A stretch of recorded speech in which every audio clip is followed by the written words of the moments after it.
India में जो sanitary pad को लेके कॉन्सेप्ट है ना, वो महिलाओं का ये है कि जो सैनिटरी पैड जितना ज्यादा सोखता है वो सबसे अच्छा है। महिलाएं सैनिटरी पैड खरीदने टाइम में क्या सोचती हैं कि जिसकी ब्रांडिंग बहुत अच्छी है उसको लेना है, या फिर ये एब्जॉर्बेंट कितना है उसको लेना है। ठीक है, इसके अलावा उनकी कोई सोच नहीं है।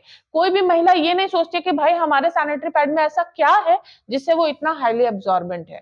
तो मुझे उनको एक ऐसा प्रोडक्ट देना था जो उनको थॉट प्रोवोकिंग भी लगे कि ये पैड ब्राउन क्यों है, ये पैड में मुझे रैशेस क्यों नहीं दिया, और ये डिस्पोज होने के बाद इतना फाउल स्मेल क्यों नहीं दे रहा है।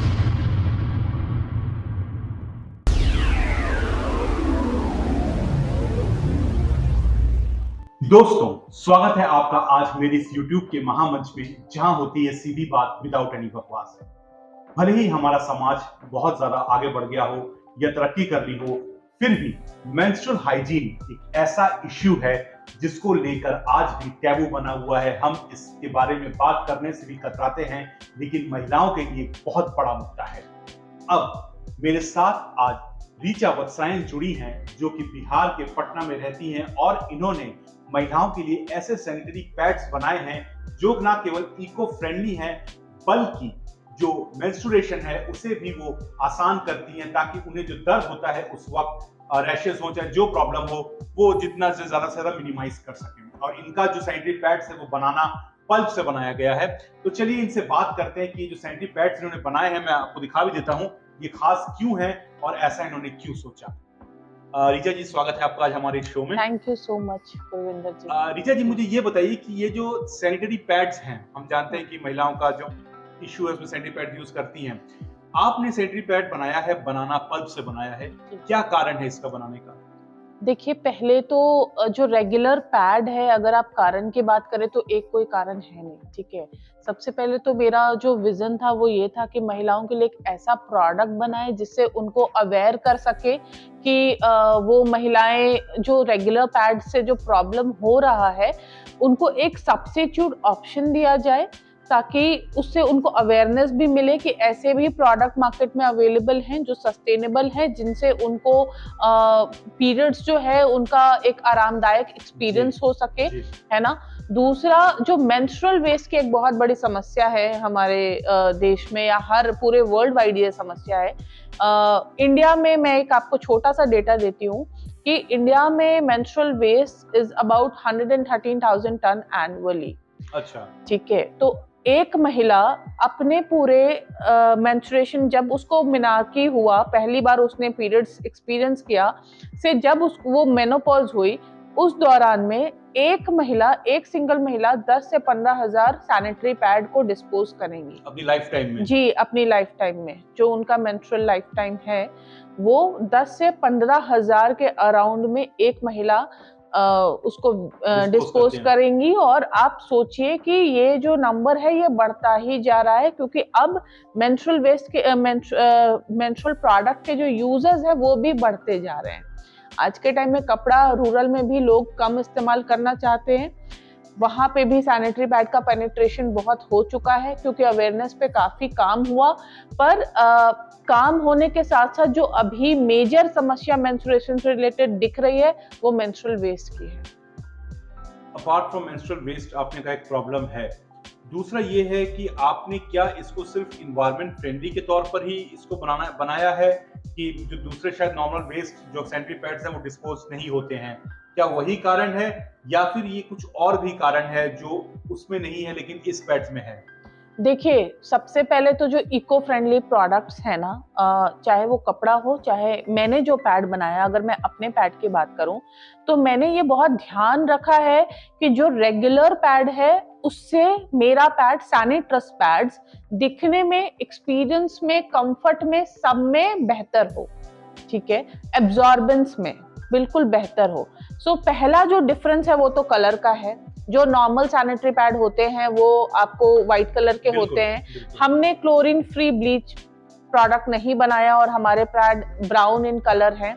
दूसरा जो डिफरेंस है वो है उनके टॉप लेयर जो होते हैं वो परफोरेटेड रहते हैं, एब्जॉर्बेंट जो मेंस्ट्रुअल फ्लूइड है उसको ट्रांसफर करने के लिए। हमने बहुत ही सॉफ्ट एब्जॉर्बेंट कोर बनाया है विथ बनाना पल्प, है ना। वही पूछ रहा था कि इसका जो आपने जो बायोडिग्रेडेबल बनाया है, जी, ये कौन से मटेरियल से बना है आपका? बनाना पल्प से बनाया है और इसमें पीएलए और काफी कंपोस्टेबल सारे material, top layer, bottom layer, और जो एब्जॉर्बेंट को, जो नॉर्मल सैनिटरी पैड होते हैं वो जेल बेस्ड टेक्नोलॉजी पे होते हैं, जैसे ही मेंस्ट्रुअल फ्लूइड उस पे एब्जॉर्ब होता है वो जेल में कन्वर्ट हो जाते हैं। हमारा पैड जो है वो नेचुरली एब्जॉर्ब करता है और ये डिस्पोज होने के बाद भी नेचुरली ब्रेक डाउन हो जाता है। ठीक है, ये जो आपको आइडिया आया कि जी। ऐसा एक पैड चाहिए, ये हम्म। कैसे आपके माइंड में आया? क्या ये सिर्फ इको फ्रेंडली रीजन था या फिर और भी कुछ रीजन थे इसके? देखिए, रीजन तो ये था कि मेरा अपना पर्सनल एक्सपीरियंस मेंस्ट्रुएशन से रिलेटेड काफी पेनफुल रहा है। मुझे रैशेस के बहुत इशू रहते थे, मैं चल नहीं पाती थी। दूसरा, मुझे एंडोमेट्रियोसिस के प्रॉब्लम थे।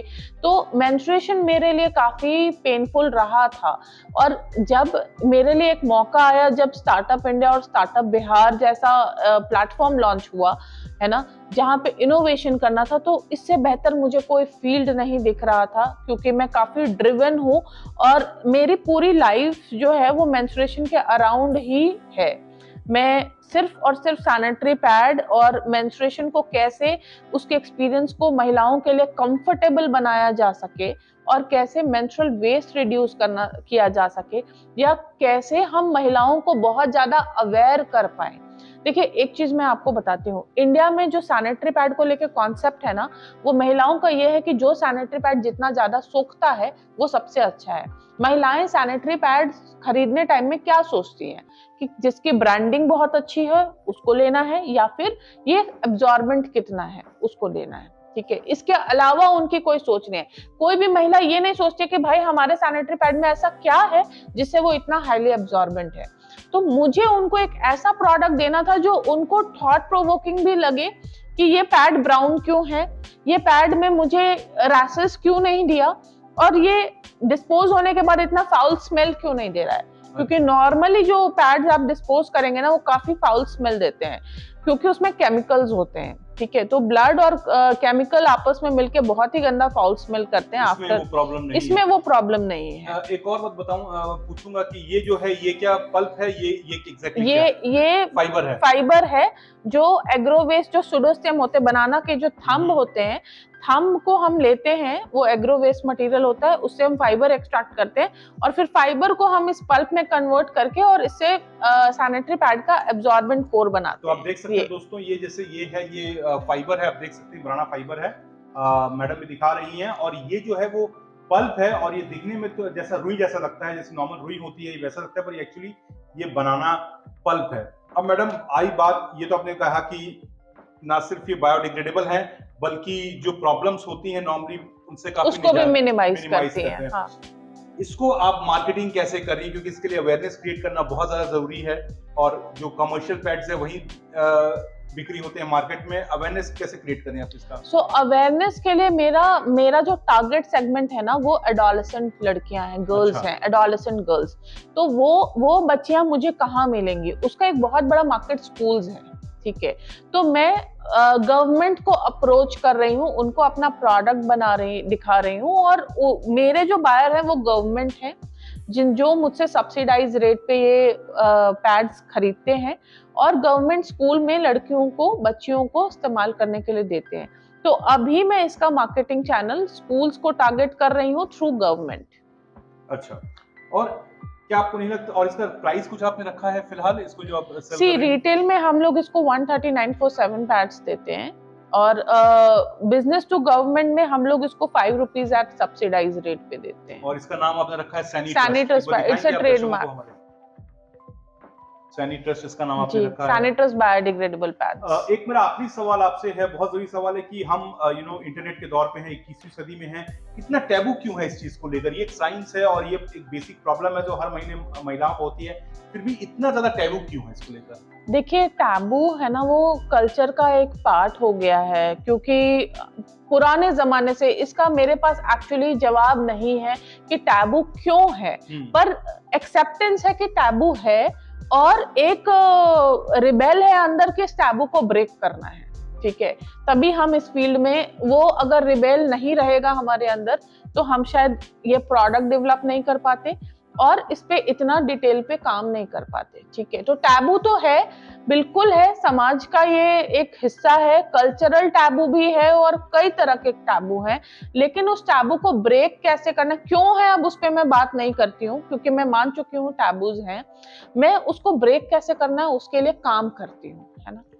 बिल्कुल, बहुत सही कहा इन्होंने कि टैबू तो है, और जैसा खुल के अब बात कर रही हैं, वैसा बहुत ही कम औरतें हैं जो इस बारे में, महिलाएं हैं जो इस बारे में बात करेंगी, क्योंकि लोग अक्सर इस बारे में बोलना भी झिझकते हैं। और आज का ऋचा जी वो दौर है कि जब लोग मंदिर नहीं जा किसी को भेजते हैं, अचार नहीं छूने देते हैं। जी। दैट्स अ वेरी, पता नहीं क्यों है ऐसा, बट आई डोंट नो इसके पीछे क्या कोई साइंस काम करता है कि साइंस बिल्कुल काम नहीं करता है, ये बस एक बचपन से मुझे भी बताया गया है ना। हाँ, और मैं भी काफी टाइम तक ये टैबू उसको सच मानते आई हूँ। मैं भी पीरियड्स के टाइम में मंदिर नहीं जाती थी, लेकिन फिर मैं थोड़ा शुरू से ही रिबेलियस नेचर की हूँ, तो मैं मिशनरी स्कूल से पढ़ी, मुझे पता चला सिस्टर्स तो चर्च जाते हैं ड्यूरिंग पीरियड्स, तो वहां से मेरा रिबेल शुरू हुआ अपने घर में कि भाई जब क्रिश्चियंस में पीरियड्स तो सबको वही हो रहा है, वही प्रोसेस है, तो जब क्रिश्चियंस चर्च जा रहे हैं तो मैं क्यों नहीं मंदिर जा रही हूँ, बिल्कुल है ना। बिल्कुल। तो मैं बता रही हूँ आपको, ऐसे ही बहुत सारे सवाल मेरे अंदर बचपन से ही थे